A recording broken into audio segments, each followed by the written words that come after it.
No problem. Okay, no problem. Well, my dear friend,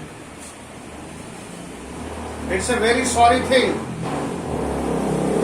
that attendance of the class is not improving. It is your responsibility to attend the class regularly. I suppose either you are miscommunicating your parents, because when I talk to your parents, they say that, sir, we are in office. And when I inquired, sir, your what is not attending the classes? Last week I have made several calls and the response was same. It is you have decided yourself that no, I will take rest. So please avoid this. Come to the point. A tiger in the zoo, captivity, independence. Who loves? Freedom is what? Freedom is the most enjoyable things. We love freedom. Everybody loves freedom.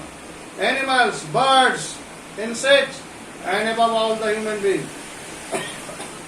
Here the tiger in the zoo, it is a symbol of captivity. It is the symbol of what?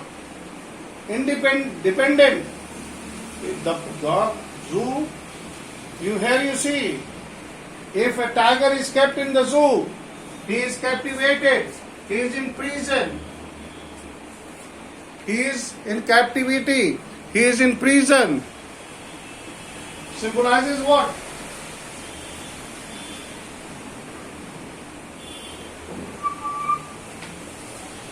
Symbolizes what? Prison.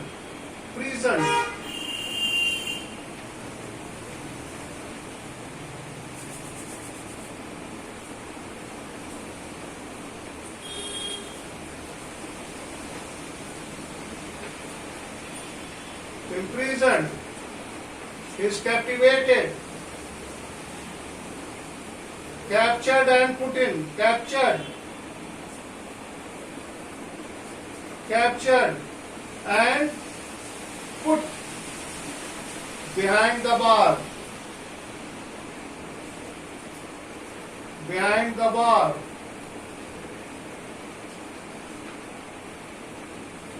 He is dependent.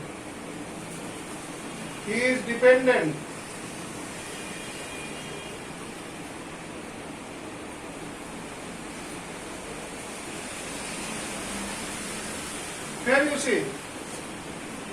Here, my dear children, please see, when you see the title A Tiger in Zoo, a kind of a picture, a kind of a mental picture is created that a tiger is in the zoo. Zoo is the place that is surrounded by wall. Where you find the tigers are kept in a very small area covered with wires and so many things, so many protections are there. We go to the zoo and enjoy watching tigers and other wild animals. Here the narrator is highlighting that freedom is everybody's birthright. Here, in this poem you will read about that tigers in the zoo and in the contrast a tiger in the forest. Please see. Come to the point.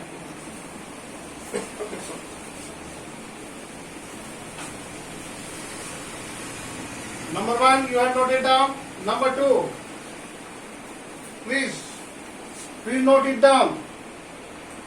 Next.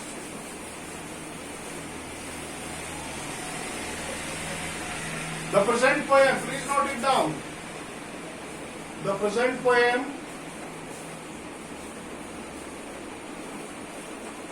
The present poem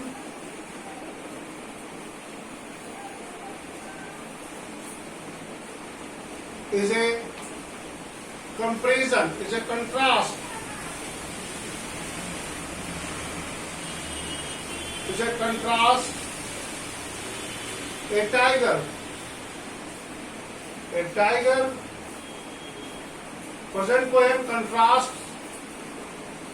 contrast a tiger in the zoo, क्या करता है, contrast करता है, compare करता है. It is a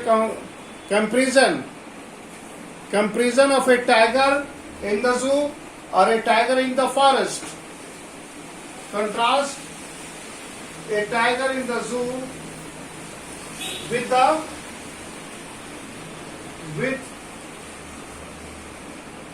tiger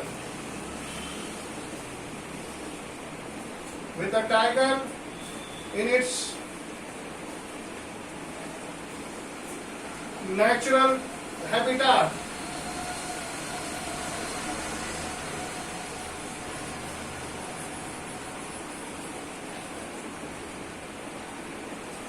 Here you see, it is a comparison, a beautiful contrast. Contrast of what? A tiger in the zoo and a tiger in its natural habitat. Tiger in the zoo, that is in captivated, and in natural habitat, that is in freedom. A tiger who is in prison, who is in captivated, who is put behind the bar, and a tiger who is free, roaming, moving free here and there in the forest. So, this poem is a beautiful contrast. Contrast of a tiger in the zoo and a tiger in its natural habitat, that is in the forest. The poem moves from zoo. Next point.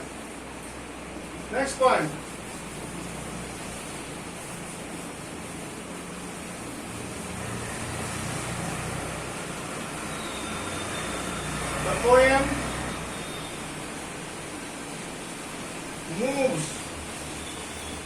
moves from what?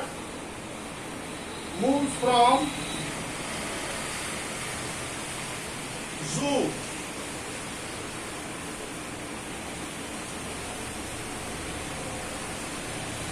From zoo to the jungle.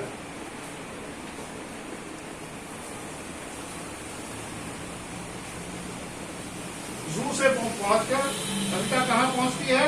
जंगल में. Moves from zoo to jungle. Zoo moves from zoo to jungle, and back again the zoo, and back again.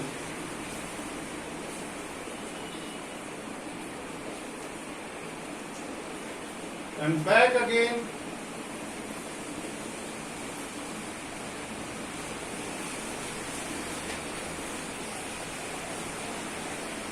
And back again in the zoo. Here you see, back again in the zoo. Here you see, the poem starts that when you read the first stanza, that you will see that how the tiger is moving in the zoo, then it comes to the jungle, then back again to the zoo. So, before the beginning of the poem, we need to know these things, the three things. Number one, the present poem, A Tiger in the Zoo, is a beautiful comparison between a tiger in the zoo and a tiger in the jungle. A tiger in its natural habitat, that is forest. You see, wild animals are things to be kept in the forest. They should not be put behind the wall. But the funny thing is that we, the human being, captured those animals and put them behind the wall. And we forget about it that they love freedom equally as we love freedom. Imagine if you are arrested and put behind the wall. What kind of a situation will be there? Of course you will not enjoy. Of course you will not like that you are put in the quarantine. Here you see the government has put you behind your door. There is a lockdown. Are you enjoying? No. Though it is not a kind of that imprisonment that the tiger is there. But just for the short period, the lockdown, how boring it is. How boring. You are not interacting your friend. That is why it is boring. The study is not boring. The circumstances is boring. You in your class, you interact with your friends, you chat with your colleagues, you interact with your teachers also. But here in the online classes, there is only what? Passive. You are only passive learner. You are listening, and we are active learners. We are active, and students are not active. That is why you are feeling bored. Now, come to the poem. Come to the stanza number 1. Could you see the stanza number 1? Yes, sir.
Here you see please notice, he stalks in his vivid stripes. Sir, what? Vivid is clear. Sir, He is the tiger. Who stalks? The tiger. He stalks. Stalking is what? Moving. The stalking is a moving. From the word stalk, there is a very famous noun, that is a stalker. When you follow you behind, that is known as a stalker. The stalking is a common habit. Mostly girl child are stalked. If somebody is unnoticeably following you, chasing you, that is known as a stalk. So stalking is a crime. We should not stalk anybody else. But here the stalk has a different meaning. Here the tiger is moving behind the bar. Actually the tiger is put in behind the bar. He is dependent. He is arrested. He is imprisoned. He is in the zoo. So he could only stalk. He could only walk. A stalk is what? Walk. Walk in his vivid stripes. Vivid, that is clear. The stripes. The stripe of the tiger. Which tiger is being talked about? The Bengal tiger that have the stripes, black and yellow. Yellow body and black stripes. So here the point is talking about that the tiger in the zoo is talking with his clear stripes. Why the stripes are very clear? Because it is very close and it could be seen very easily. But in the forest, the tiger is far away. The very stripes cannot be seen as clearly as in the forest. Because the tiger is in captivity. The tiger is in the cage. The tiger is in the cage. Vivid stripes, the few steps of cage. Here you the word is that. Here you the cage. He could take only few steps. Few steps. He could move from here to there. From there to here. So you see the dimension. The dimension of the cage. The cage may be 12 feet of it may be 12 feet long or more than 15 feet. But he is restricted to that length only. Fewer steps. Only the restricted steps. Not the few steps. Only the step that is the place from there to here. From here to there. So that is what? He is moving here and there, taking round and round. So here, a very clear imagination. The poet has beautifully painted a picture of a tiger in the zoo. The tiger that is in cage. As the tiger was in the cage, he can move. He could take only few steps on pads of velvet. Well, look at the pads, the gauzy feet. It's like the velvet feet. And the quiet. His feet is quiet.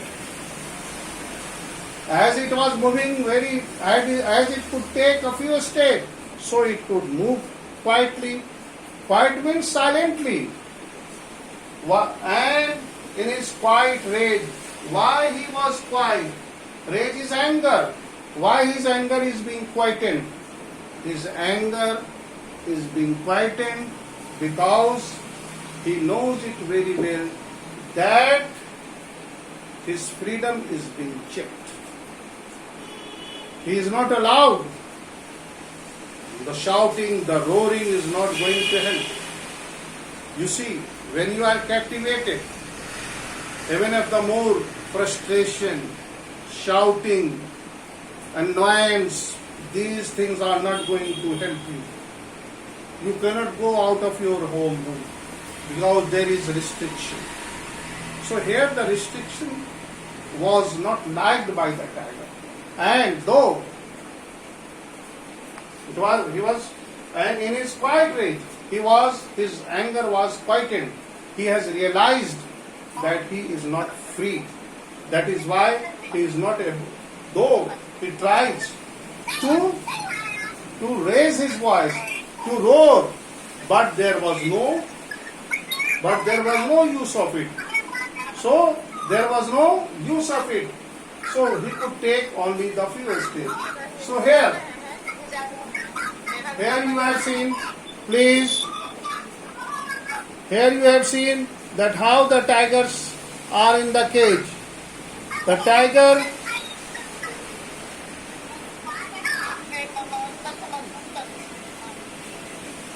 in the cage.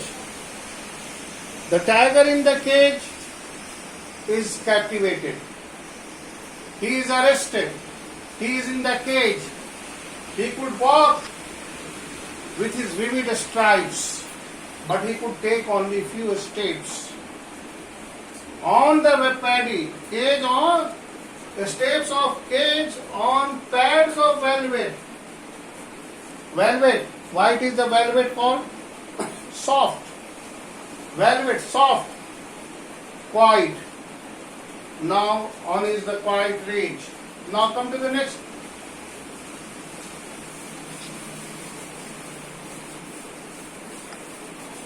See the next.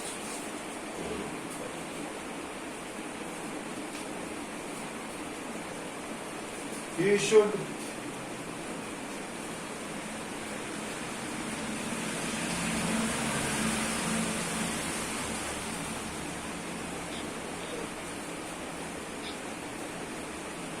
he should be lurking in shadow.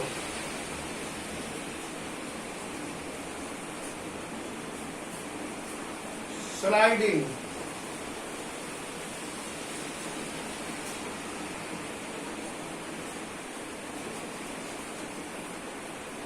Through long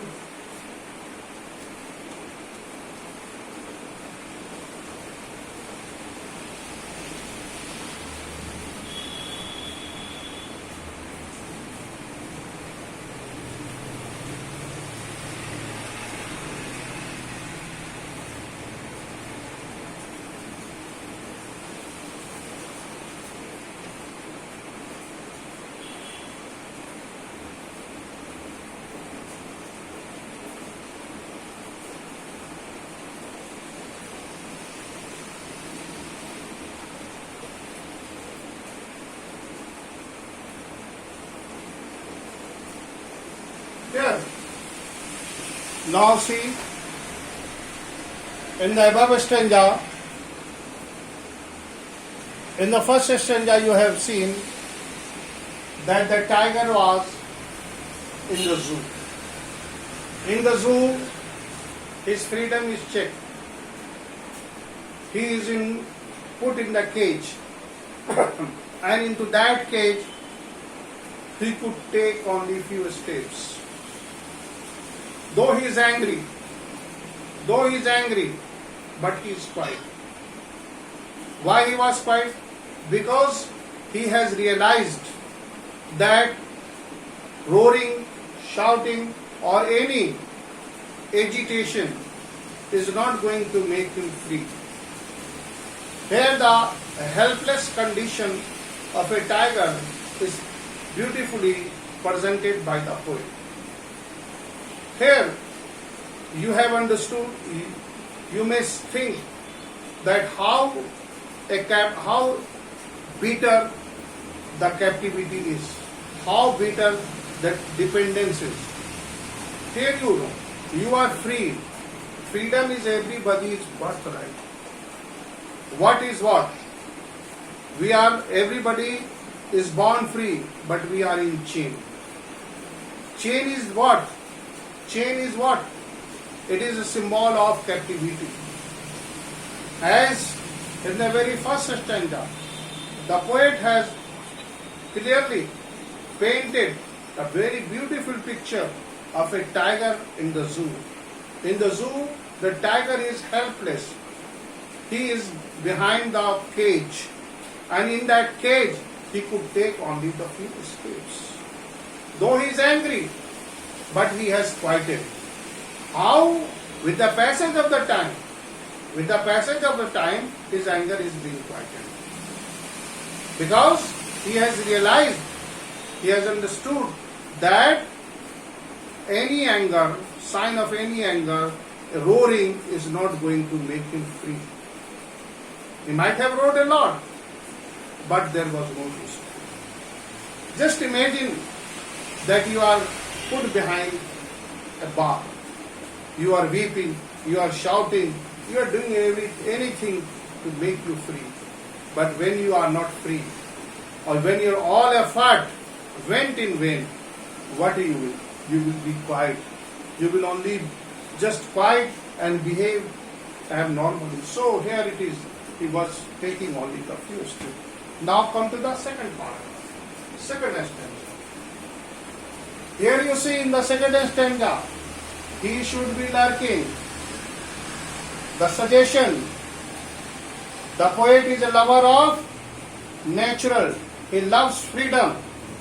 So here is a suggestion that he should be lurking. He should be moving in a shadow. Shadow is a darkness. Shadow means darkness. Darkness. He should move in darkness. Here you see the natural, a tiger in natural habitat, lurks in shadow, moves in darkness and slides. He is hidden himself.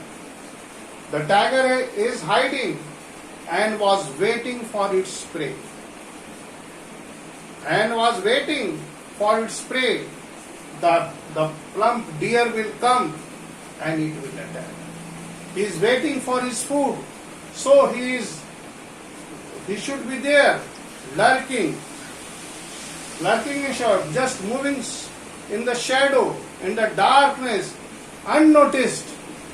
And he is so agile, so smart, so swift that it is moving unnoticed. Where? Through the long grasses, and it is passing through the long grasses.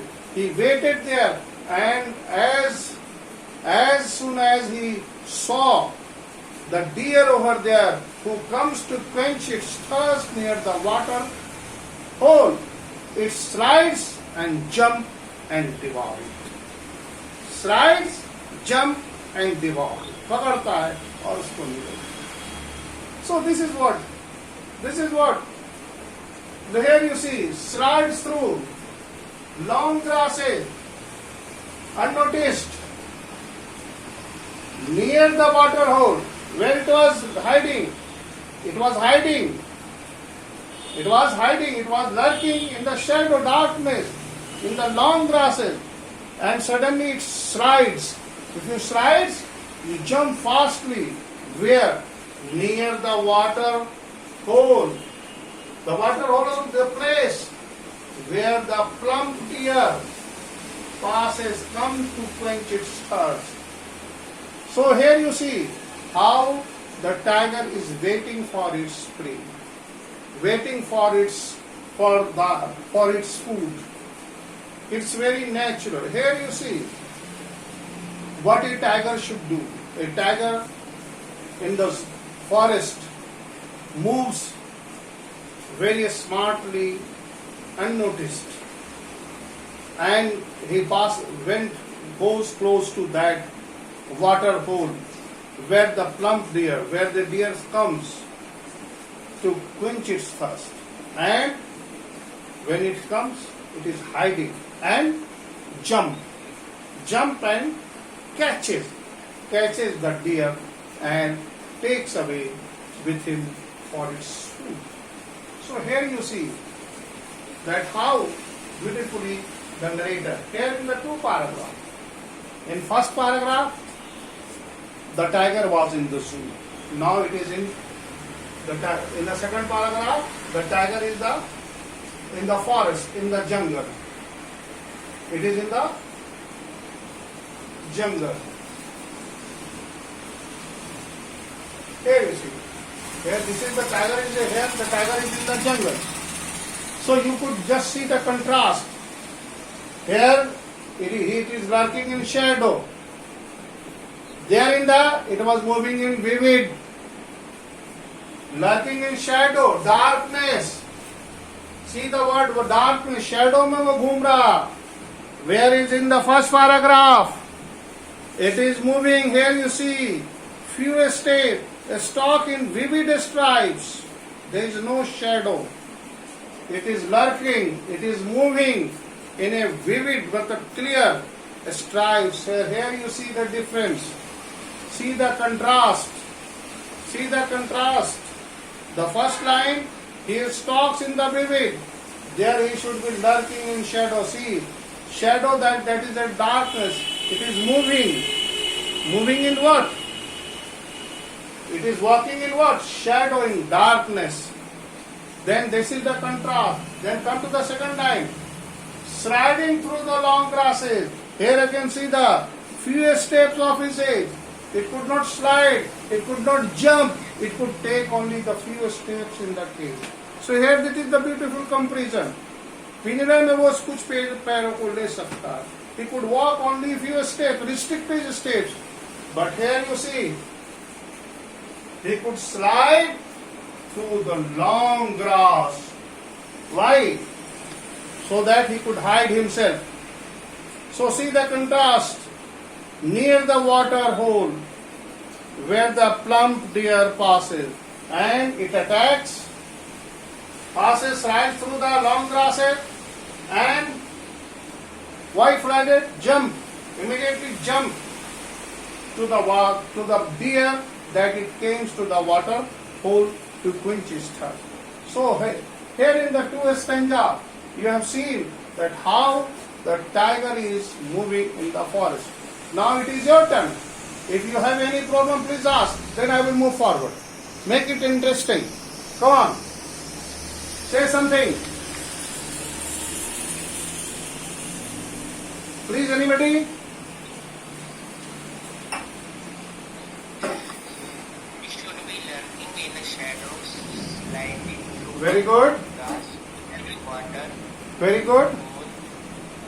where from here paths. Mm-hmm. They should be standing round the houses. In both the stanza, poet has beautifully have given a vivid picture. I have already told you that the poem is contrast of a tiger in the zoo and tiger in the forest.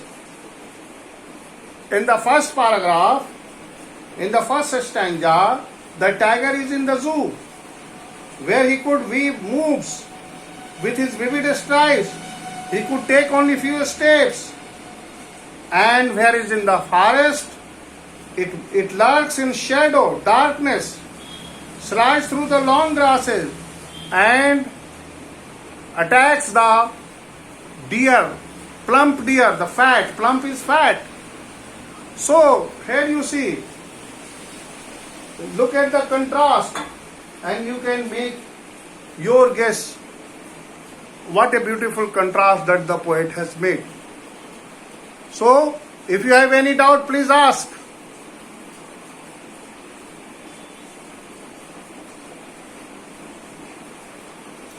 Please ask.